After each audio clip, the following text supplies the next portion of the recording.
নমস্কাৰ, আপুনি চাই আছে ৰুৱাট ডেস্ক আৰু প্ৰত্যেক দিনাৰ দৰে আজিও এটা নতুন বিষয় লৈ আপোনালোকৰ মাজত আহিছোঁ।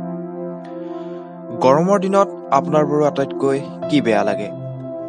ভূতৰ ওপৰত দানৱ পৰাদি গৰমত মহৰ উৎপাত অসহ্যকৰ নহয়নে বাৰু?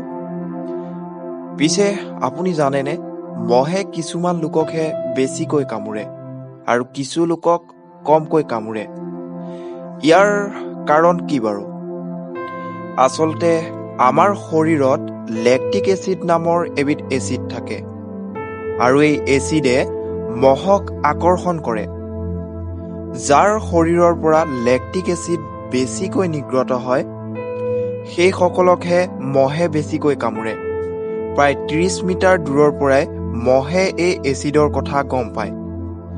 শকত আৰু গৰ্ভৱতী মানুহক মহে বেছিকৈ কামোৰে, কাৰণ শকত আৰু গৰ্ভৱতী মানুহৰ লেক্টিক এচিড বেছি নিৰ্গত হয়।